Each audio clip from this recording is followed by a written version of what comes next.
Finalmente chegamos ao desfecho da introdução da nossa série a respeito do contexto histórico da Carta aos Gálatas, que basicamente é o primeiro passo na nossa exegese desse documento tão importante do Novo Testamento. No vídeo de hoje, que é o 11º vídeo, a gente termina a exposição do 8º capítulo do livro Paulo, Biografia Crítica, do erudito católico Jerome Murphy O'Connor, e a partir dos próximos vídeos nesta série, nós vamos adentrar de fato ao texto bíblico para analisar contextos e questões bastante importantes e bastante interessantes, tá bem? Eu não vou fazer em sequência, porque eu quero voltar a falar algumas coisas relativas ao calvinismo, ao desafio da TV Caminho Predestinado a mim e a responder algumas questões da teologia deles e etc. Mas eu vou voltar ao assunto da Carta aos Gálatas e vou intercalando para a gente não falar unicamente de um assunto no canal, para a gente poder ir intercalando e todo mundo vai crescendo e vai consumindo naturalmente os materiais que lhe chamam a atenção e que deseja estudar. Beleza? Então tá bom. Eu acredito que esta série que termina aqui nesse vídeo, nesse momento, ela, para quem assistiu, foi de muita valia, porque de fato o material do Murphy O'Connor é de uma riqueza extraordinária. Como eu falei para vocês, eu não concordo com tudo o que ele diz, com tudo o que ele coloca, mas concordo em uma grande medida, vamos pensar que eu concorde aí com 70%, 80% das coisas que ele diz. Seja como for, é um grande estudioso com uma perspectiva muito interessante e que vale muito a pena a gente gastar tempo com esse tipo de leitura mais histórica, contextual, de um documento, né, de uma magnitude tão gigantesca quanto é a Carta aos Gálatas, apesar de ser uma carta relativamente curta, pequena e etc. Eu gostaria muito de fazer uma análise semelhante de todos os capítulos desse livro, inclusive fica um link na descrição do vídeo para quem quiser adquirir o material, extremamente recomendado. Apesar das discordâncias que eu tenho e que muitos outros têm em relação a esse tipo de material, mas é um dos materiais mais fantásticos em língua portuguesa para falar do ministério do apóstolo Paulo, tá bom? De fato, temos aí o privilégio de ter esse material em português. Então fica aí a dica para quem quiser comprar, mas vejam, né? Eu gastei aí 11 vídeos falando aí de um capítulo e meio, mais ou menos, né? Basicamente foi só uma leitura do capítulo 8 e 2 sessões do capítulo 7. E gastei 11 vídeos. Isso, então eu li aí cerca de umas 20 páginas para gravar esses 11 vídeos. E o material dele tem quase 400 páginas. Então se fosse fazer uma leitura completa desse material aqui, os meus cálculos diriam que eu terminaria fazendo algo em torno de 180 a 250 vídeos, vamos pensar assim. E acaba que é bastante pesado, né? Especialmente porque eu tenho dezenas de outros livros que eu quero dividir e analisar com vocês, então eu não vou fazer uma leitura completa dessa obra no contexto aí dos vídeos do YouTube. Talvez eu volte a fazer em relação especialmente às questões que o Murphy O'Connor fala sobre a Igreja de Corinto, que acho que estão entre as mais interessantes de todo o livro, mas não vou fazer uma leitura completa, tá? Isso aí vai ficar para quem de fato quiser se aprofundar, compre material e leia, beleza? E então, para a gente terminar esse primeiro momento introdutório da nossa série, a gente vai falar um pouquinho sobre a ideia da liberdade cristã no pensamento de Paulo em Gálatas. E aí o Murphy O'Connor ele diz o seguinte: uma característica do vocabulário de Gálatas é a frequência da ideia do servo ou do escravo, que acontece no capítulo 1, verso 10, no capítulo 3, verso 28, no capítulo 4, verso 1, e vários cognatos, né, da ideia de escravidão. Então, capítulo 4, versos 8, 9 e 25, capítulo 4, verso 24, capítulo 5, verso 1, e etc. Aí o Murphy O'Connor diz o seguinte: antes, Paulo usara apenas o verbo no sentido de servir a Deus por livre escolha. 1 Tessalonicenses 1, verso 9. Então o que é ser escravo de Cristo na mentalidade de Paulo, na visão, na leitura do Murphy O'Connor? É se colocar sobre o serviço de Deus de forma livre.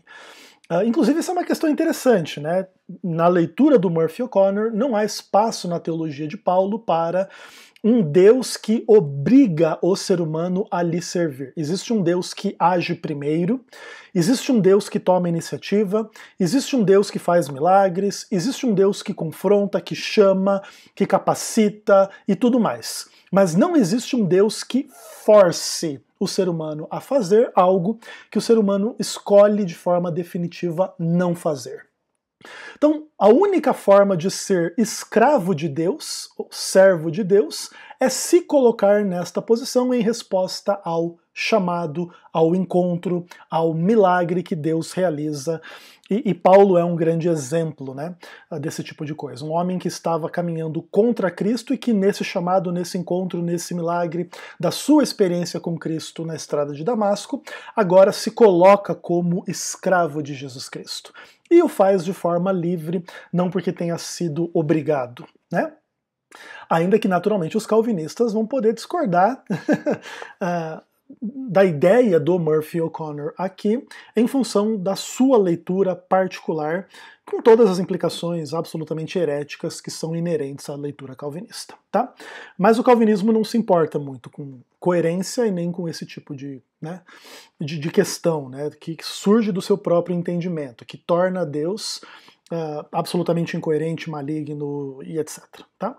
Mas a gente já falou bastante sobre isso, ainda vamos falar bastante sobre isso no canal, então não há necessidade de maiores aprofundamentos nesse momento. Aí o Murphy O'Connor continua dizendo assim: a introdução de linguagem sobre escravidão no léxico de Paulo, ao lidar com a crise na Galácia, relaciona-se sem dúvida à sua percepção do constrangimento imposto pela lei. Mas essa não é toda a explicação. A lei não era o único senhor de escravos. Servia de ponto de partida para pôr em foco a experiência de Paulo como viajante. A própria sociedade impunha a seus membros certa conduta, que Paulo sabia ser inimiga do desenvolvimento humano autêntico. Ele se lembrou das ocasiões em que foi obrigado a assumir um comportamento egoísta apenas para sobreviver e percebeu que os Gálatas tinham sido submetidos às mesmas pressões. Então o Murphy O'Connor ele vai começar a fazer a leitura particular dele do porquê que a ideia da escravidão ou da liberdade são importantes em Gálatas. E ele vai dizer que isso tem que ver com a ideia da lei como senhor de escravos, e também da ideia da sociedade como senhor de escravos. É como se a lei ou a sociedade, cada qual a seu modo, impusessem à humanidade alguma espécie de escravidão, cuja libertação só acontece no Evangelho. Tá bom? Basicamente esse é o argumento que o Murphy O'Connor vai trabalhar e vai desenvolver nesse capítulo, nessa sessão final do seu capítulo sobre a Carta aos Gálatas, beleza? É possível concordar com o Murphy O'Connor de que a lei de alguma forma escraviza, sim. Ao mesmo tempo, é importante lembrar que a lei de Deus é reconhecida no Novo Testamento e no Antigo Testamento, de uma forma geral, como lei de liberdade, lei de amor, lei de Deus. Então, se Deus não é aquele que escraviza ou que obriga as pessoas a seguirem num caminho que elas não querem seguir, mais cedo ou mais tarde é importante pensar que a lei de Deus também vai trazer características desse que é Deus, né? Então, inclusive dentro desse ponto, a gente pensa na própria experiência do pecado, né? Deus deu uma lei, mas permite que as pessoas transgridam a sua lei. Essa permissão não acontece porque Deus não se importe ou porque não existam consequências para a transgressão da lei divina ou coisas dessa natureza, mas percebe-se que Deus é um Deus de liberdade. E mesmo no contexto da concessão da sua lei, ele ainda respeita, pelo menos por um momento e em um contexto e em alguns sentidos, a ideia de que as pessoas transgridam a sua lei.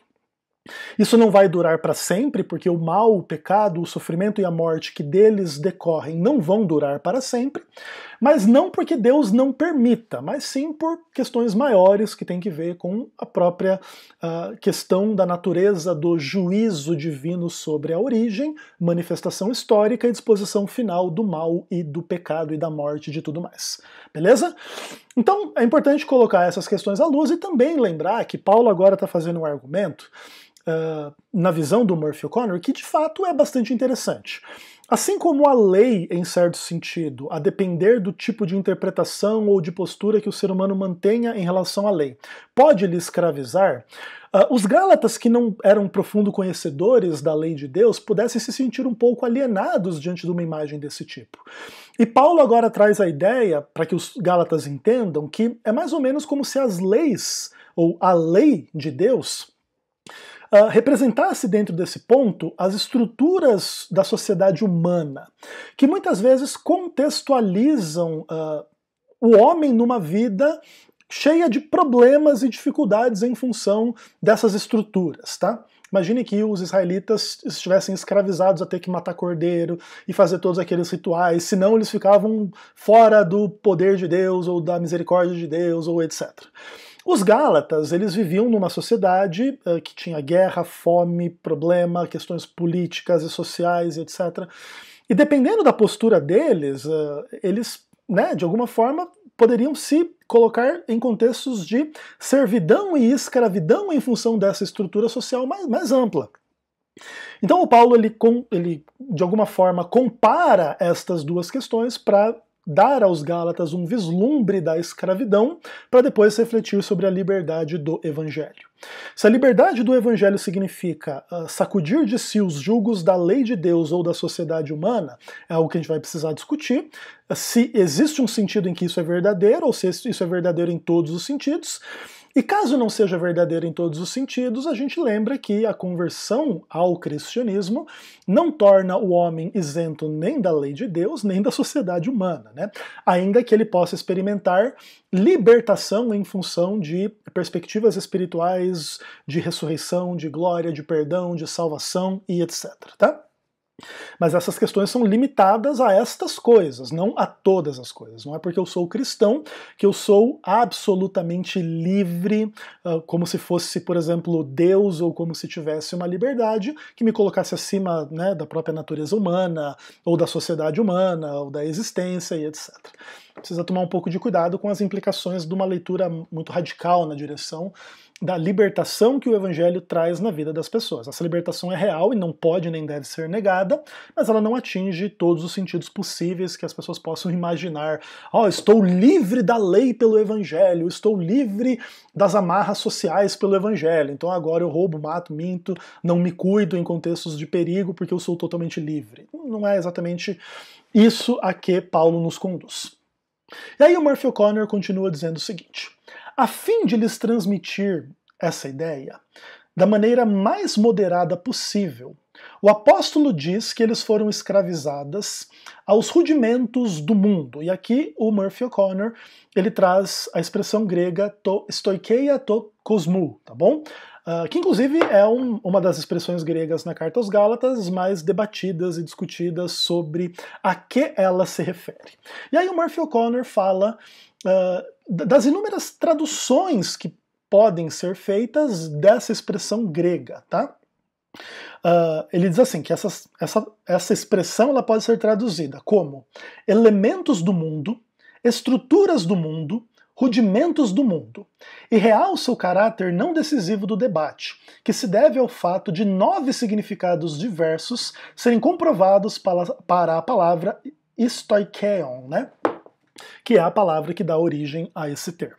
Então a ideia do rudimento do mundo, do fundamento do mundo, dos elementos do mundo e tal, o termo stoikeia, ele é um termo que tem na literatura, no léxico, 9 significados possíveis. E isso dá um pouco de um vislumbre das dificuldades exegéticas linguísticas que às vezes a gente se depara num contexto como esse, dos 9 possíveis significados, qual o melhor e por quê. E os exegetas e linguistas que se deparam com esse tipo de coisa têm naturalmente as suas predileções e as suas razões. Isso gera inúmeros debates acadêmicos, que naturalmente são difíceis da gente expressar na linguagem do YouTube, por exemplo, tá? Mas vocês que me acompanham naturalmente têm um interesse nas coisas mais profundas da teologia e conseguem entender com facilidade que, conquanto seja difícil responder qual sentido seja o melhor e correto e porquê, é natural entender que vai mais cedo ou mais tarde existirem divergências. Aí o Murphy O'Connor coloca a visão que para ele é a melhor. Ele diz assim: é provável que James Dunn esteja correto ao interpretar a frase como o modo de Paulo referir-se ao entendimento comum da época que os seres humanos levavam a vida sob a influência ou domínio de forças primitivas ou cósmicas. Então aqui o Murphy O'Connor ele diz o seguinte, olha, a gente chega nessa expressão, a gente se depara com inúmeras alternativas de interpretação, e eu creio que o James Dunn dá a interpretação correta. O Murphy O'Connor é um católico, o James Dunn, se eu não me engano, é um anglicano, seja como for, é um protestante, mas eles estão assim meio que no topo da discussão sobre a teologia de Paulo na face da Terra. E eles demonstram que de alguma forma conhecem os argumentos uns dos outros, ou um do outro, e trabalham. Em alguns momentos desse livro aqui, inclusive, o Murphy O'Connor critica algumas posições do James Dunn. Mas aqui nesse caso específico ele diz que ele entende que a visão do James Dunn é a correta. E seria basicamente a ideia de que existem forças primitivas ou cósmicas que ou comandam a vida humana ou pelo menos a influenciam, tá? Então essas forças primitivas ou cósmicas, elas estão em ação na mentalidade dos Gálatas, né? E Paulo usa esta mentalidade gálata para de alguma forma ilustrar o contexto e o conceito de escravidão. Então, escravidão aos elementos do mundo, tá? Interessante. Aí o Murphy O'Connor continua. Entretanto, a pergunta real é: como experimentavam os Gálatas essa pressão? Evidentemente, por meio das circunstâncias da vida cotidiana. O que Paulo queria explicar era que, em seus elementos mais fundamentais, a própria estrutura da sociedade era opressiva. Então, o Paulo está tentando criar, vamos pensar assim, uma retórica não só de depravação total do indivíduo, mas de depravação total da sociedade. E mesmo a sociedade que tem a lei de Deus. E essas sociedades humanas, sejam elas contextualizadas nos rudimentos do mundo ou na lei de Deus, dentro da leitura dessa humanidade corrompida, criam opressão. Então imagine que no contexto dos seguidores da lei, né, entre os fariseus, por exemplo, os fariseus agora pudessem, de uma forma social, se colocarem acima dos demais grupos porque eles interpretam mais e melhor a lei de Deus do que os demais, dos saduceus ou dos herodianos ou do populacho que não entendia muito da lei e etc. Percebe que o segmento ou não segmento, a compreensão ou não compreensão da lei também pode virar um desestabilizador social de que agora um segue a lei e outro não segue a lei. Esse que segue a lei na sociedade que valoriza a lei tem mais privilégios do que o que não. Em um certo sentido isso pode parecer correto, pode parecer lógico, tipo quem não rouba tem privilégios na sociedade diante de quem não rouba. Tudo bem. Agora pensa assim, quem acredita numa interpretação muito literal sobre questões específicas do porquê Moisés permitiu o divórcio ou não, é mais honrado do que quem tem uma visão um pouco diferente sobre a questão do divórcio. Mas cedo ou mais tarde, a lei de Deus vai ser usada para criar essas diferenciações entre as pessoas e os grupos sociais dentro da sociedade, e muitas vezes isso vai gerar o quê? Não só debate de opinião, mas opressão. Porque se a gente só pudesse debater as opiniões, beleza, mas mais cedo ou mais tarde, os grupos que têm mais dinheiro, que têm mais influência, que têm mais poder dentro da sociedade começam a oprimir os demais, e às vezes podem oprimi-los com base no entendimento da lei, ou no seguir ou não seguir estritamente a lei de acordo com a visão do tal grupo. Então, dentro desse ponto, seguir ou não seguir a lei era mais ou menos como entre os pagãos seguir ou não seguir os fundamentos do mundo, né? Que poderiam envolver todo tipo de sensibilidade social, religiosa, política, pagã entre os gálatas, tá? Que acabavam tendo as mesmas consequências na sociedade humana que essa divisão das questões de quem segue a lei ou não segue a lei. Tá? Basicamente, o Murphy O'Connor está dizendo que é um pouco desse argumento, mais ou menos nesse pano de fundo, que Paulo está trazendo para explicar para os Gálatas a essência da liberdade do Evangelho. Beleza. Aí ele continua dizendo o seguinte: Aqui Paulo usa a mesma fórmula enigmática 2 vezes em Colossenses. E ali a alusão à sociedade é esclarecida pela aposição da tradição dos homens. E como se vossa vida ainda dependesse do mundo. Então, Colossenses 2, verso 8 e Colossenses 2, verso 20. Na ocasião em que escreve aos Romanos, Paulo expressa a mesma ideia, dizendo que todos, judeus e gregos, estão sob o império do pecado. Em todos os casos, ele já está pensando no controle total exercido pelo falso sistema de valores da sociedade sobre o indivíduo. Independentemente se as pessoas eram judeus ou gentios, elas podiam se relacionar com o argumento de Paulo, porque tanto entre os judeus quanto entre os gentios havia pecado na relação dos indivíduos entre si e como sociedade. E os elementos do mundo, ou a lei de Deus, ou os fundamentos do mundo, ou as interpretações da lei de Deus, forneciam muitas vezes o contexto de todo tipo de opressão do sistema contra o indivíduo, tá? E Paulo queria pregar a cada indivíduo na Galácia ou em qualquer outro lugar uma liberdade do evangelho, que mais cedo ou mais tarde vai ter implicações sociais para o grupo, para a igreja e etc. E isso também é bastante importante, tá?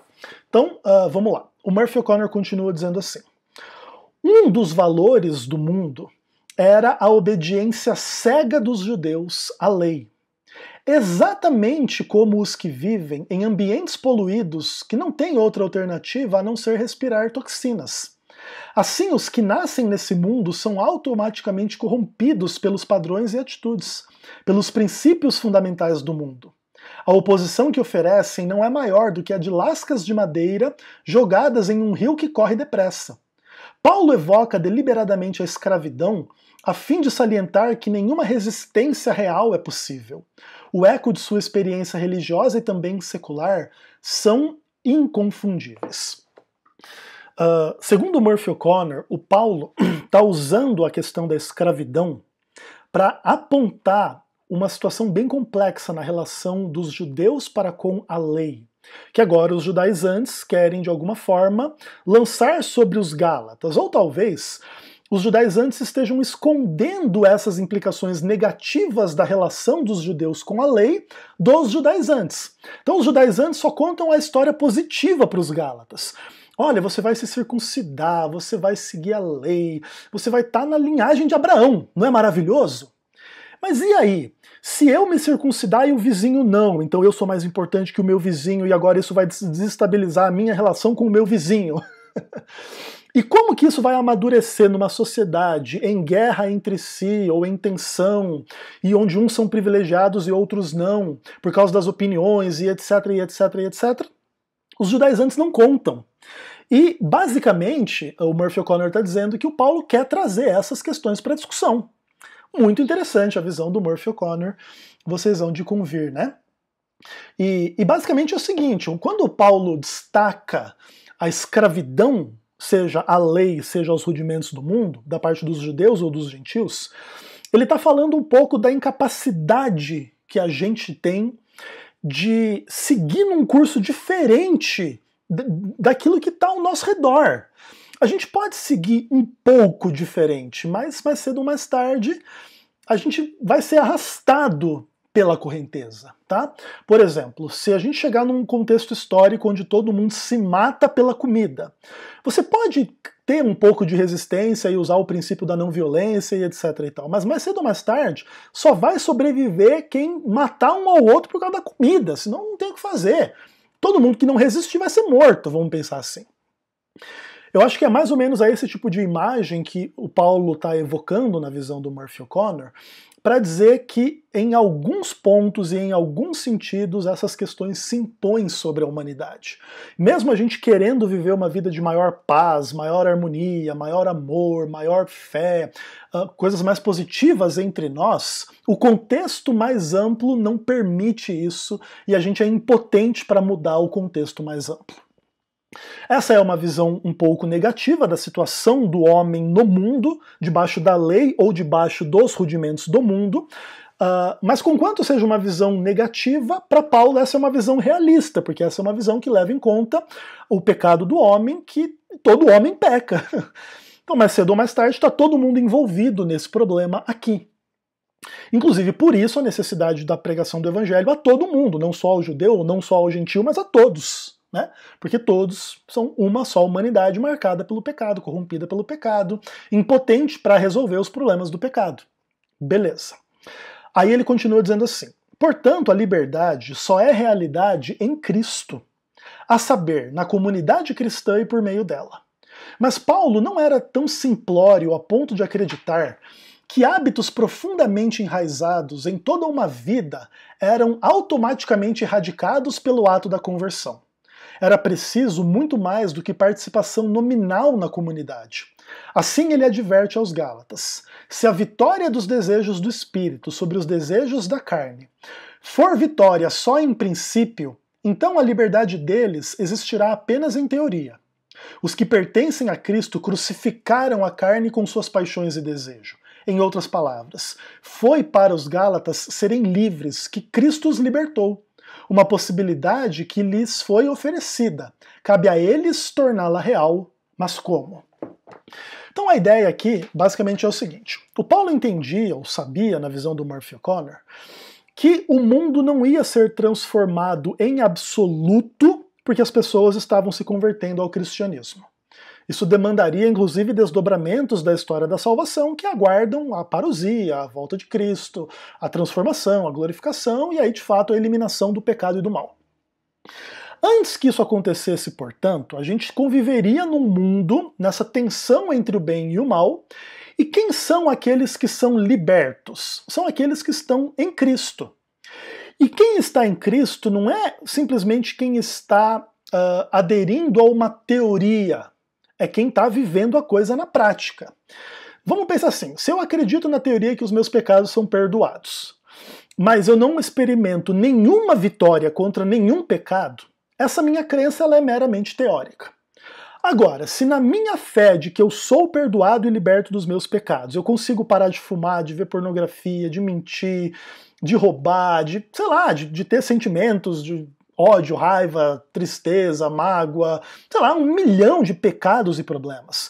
E se eu consigo, pela fé, começar a perceber que, olha, hoje eu não tenho mais tanta raiva quanto eu tinha, ou hoje eu não tenho o vício que eu tinha, hoje eu já não sou mais escravo das coisas sexuais, ou das coisas do dinheiro, ou sei lá do que, como eu era, e daqui a pouco a gente percebe que a liberdade vai tomando forma. E ela vai tomando forma no contexto cristão e na comunidade cristã. Isso é interessante.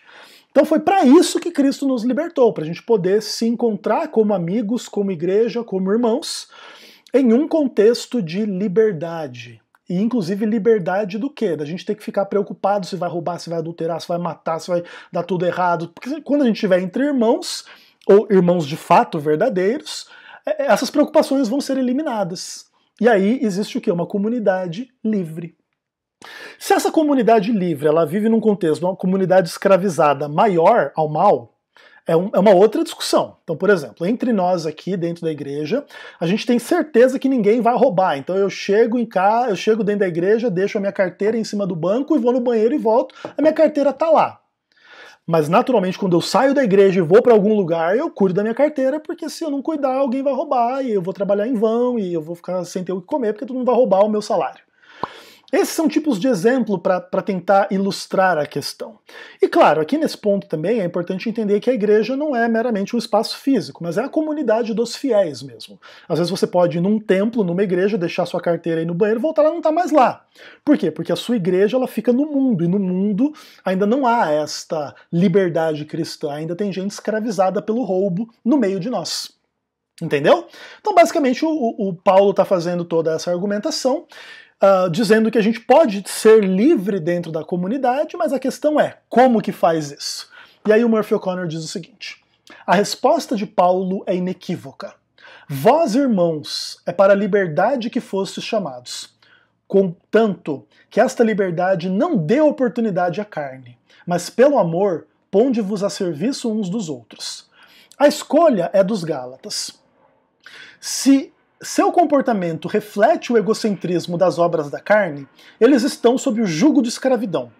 O livre serviço aos outros no amor, pelo contrário, é a única resposta autêntica ao chamado para a liberdade. O que isso envolve na prática está resumido nos frutos do Espírito em Gálatas 5, versos 22 e 23. Então, o que acontece? Paulo, olha, vocês foram chamados à liberdade.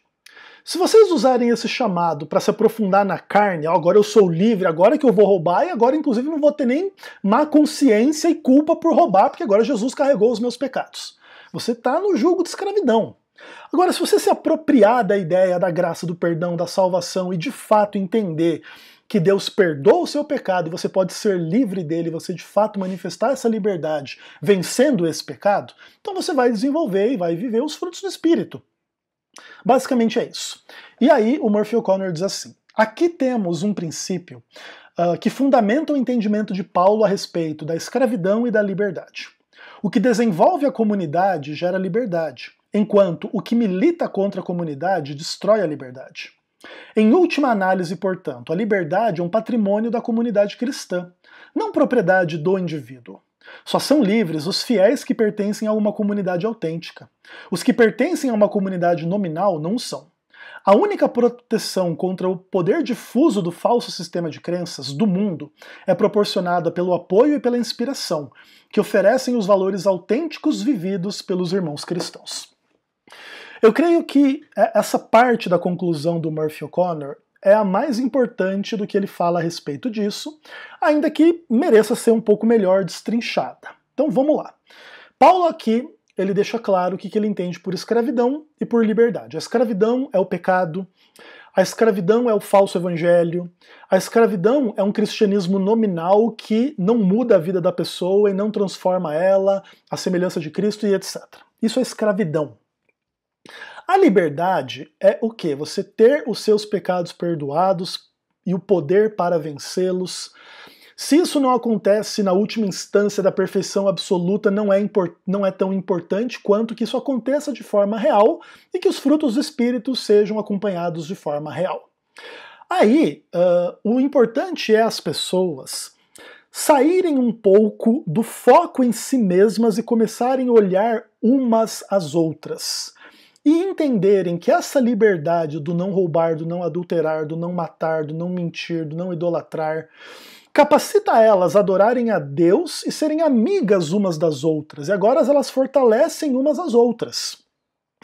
E tudo o que milita contra esta comunidade de amor, de fé, de justiça, de paz, é obra da escravidão, é obra da carne, é obra do diabo. Tudo aquilo que promove essa comunidade, onde a gente pode ser sincero, verdadeiro, amoroso, fiel, e não temer o tempo todo que o meu dinheiro vai ser roubado, a minha mulher vai ser roubada, sei lá o que vai acontecer, entende? Esse é o ponto. O cristianismo, então, ele é para ser essa comunidade da liberdade, onde a gente exerce essa liberdade. E a liberdade, ela é uma coisa para a comunidade, não só para o indivíduo. A liberdade que o Evangelho traz não é deixar você fazer o que você quiser, mas é colocar você no contato com uma comunidade diferente do mundo.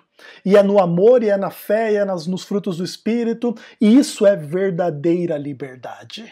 Isso é extraordinário, isso é muito interessante, muitas implicações sociais, políticas, psicológicas, teológicas por detrás desse tipo de coisa, mas, por enquanto, a análise basta. E aí o Murphy O'Connor continua. Embora a experiência deva ter sido dolorosa, a crise provocada pelos intrusos judaizantes na Galácia foi de importância crucial para o progresso intelectual de Paulo. Em reação à proeminência dada a Abraão, Paulo foi obrigado a analisar mais profundamente do que nunca a fé ou fidelidade de Cristo e a sua relação com a fé ou fidelidade dos cristãos. O que o levou a um novo discernimento crítico do relacionamento entre Cristo e a comunidade. A reflexão sobre o constrangimento imposto pela lei fê-lo lembrar das pressões da sociedade e obrigou-o a definir mais claramente a diferença entre a vida no mundo e a vida na igreja cristã. Pela primeira vez ele entendeu a natureza da liberdade autêntica. Em Gálatas, essas ideias seminais aparecem de forma embrionária. Sua formulação não é tão clara quanto gostaríamos, e parece que Paulo ainda não está plenamente cônscio de suas implicações. Felizmente, haveria outras crises para estimular a utilização delas, das implicações. Então, basicamente é o seguinte, a crise na qual a igreja dos Gálatas se viu envolvida teve muitos aspectos negativos. Se os judaizantes tivessem prevalecido, talvez nós não tivéssemos a carta aos Gálatas na nossa mão.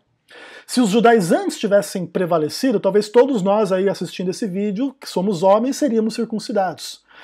Talvez muitas coisas seriam diferentes sem essa crise na Galácia e sem a resposta de Paulo a essa crise. E nessa resposta Paulo amadureceu, Paulo cresceu, Paulo aprendeu, e ainda que Gálatas não seja uma carta absolutamente clara, absolutamente cristalina, absolutamente simples de ser entendida e tudo mais, ela é uma carta suficientemente clara em relação a princípios do Evangelho, que em outros contextos Paulo iria aprofundar e melhor esclarecer. Por isso, inclusive, nós vemos muitas questões que Paulo trata de uma forma mais simples em Gálatas, melhor expressadas em Romanos. Certo? E em outros momentos também Paulo trata de uma forma um pouco mais extensa, um pouco mais detalhada, um pouco mais cuidadosa em relação a um ponto ou outro, do que ele faz na carta aos Gálatas. É como se a carta aos Gálatas fosse um esboço primeiro de uma teologia mais pesada e mais distintamente paulina. E é interessante a gente olhar por esse prisma, né? Paulo como um cara que está aprendendo a fazer teologia enquanto escreve a carta aos Gálatas. Essa é uma visão que pouquíssimas pessoas têm, porque naturalmente elas imaginam um quadro mágico da experiência de apóstolos como Paulo, onde recebem um tipo de revelação e sabem tudo e podem tudo, e agora é simplesmente sentar e escrever a palavra de Deus. Não, Paulo inclusive está lutando com os argumentos. Em alguns momentos ele é perfeito em refutar os judaizantes. Em outros momentos o que ele fala é adequado para o primeiro momento, mas não para as implicações maiores e mais amplas. E inclusive por causa dessas implicações maiores e mais amplas é que muitas vezes Paulo é o herói do antinomismo, como se tivesse pregado contra a lei de Deus e a favor do pecado, quando Paulo não fez isso nunca, em momento nenhum. Inclusive a própria ideia da liberdade dentro da comunidade é a liberdade de poder viver no contexto não opressivo e dominado pelo pecado. É a gente poder ser fiel na presença de Deus e uns dos outros na comunidade cristã. Não quer dizer que a gente vai ser perfeito, mas quer dizer que vai ser fiel, quer dizer que de fato eu deveria poder colocar minha carteira no banco da igreja, ir no banheiro, voltar e ela estar ali, porque ali todo mundo ama a Deus e ninguém jamais teria inveja se eu tenho R$1.000 na minha carteira ou não, ou teria a tentação de pegar aquele R$1.000 para ele, mas não, a gente vai se ajudar, você não tem R$1.000, eu tenho, vamos trabalhar junto, vamos se ajudar, e aí a gente vai promover a liberdade da comunidade, a liberdade do roubo, do adultério, da mentira, da malícia, da vaidade e tudo mais. Basicamente é isso nos frutos do Espírito, ok? Então assim, pessoal, aqui a gente termina a nossa introdução à Carta aos Gálatas, especialmente em relação ao contexto histórico, beleza? A gente entrou um pouco já na teologia, especialmente nos últimos 3 vídeos, mas isso é só uma introdução para, a partir do próximo momento dessa série, a gente de fato pegar a Carta aos Gálatas, a gente vai ler ela por completo, e a gente ainda não vai se dedicar à teologia, a gente vai, a partir do texto bíblico, identificar as questões contextuais. Quem, quando, onde, o que, com base em que.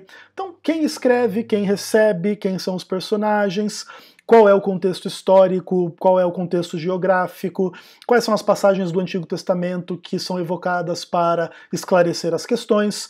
Antes da gente pensar em interpretar ou fazer a exegese, a gente vai trabalhar o contexto, para a gente se familiarizar com as ideias, com as imagens, com as pessoas, com as dinâmicas, com os temas, e então a gente vai estar mais bem preparado para analisar especificamente a exegese, a teologia da Carta aos Gálatas, beleza? Então, por enquanto a gente dá um tempinho nessa série, eu volto a responder os hereges da TV Caminho Predestinado, e depois a gente volta tratando um pouquinho mais sobre a Carta aos Gálatas. Um abraço.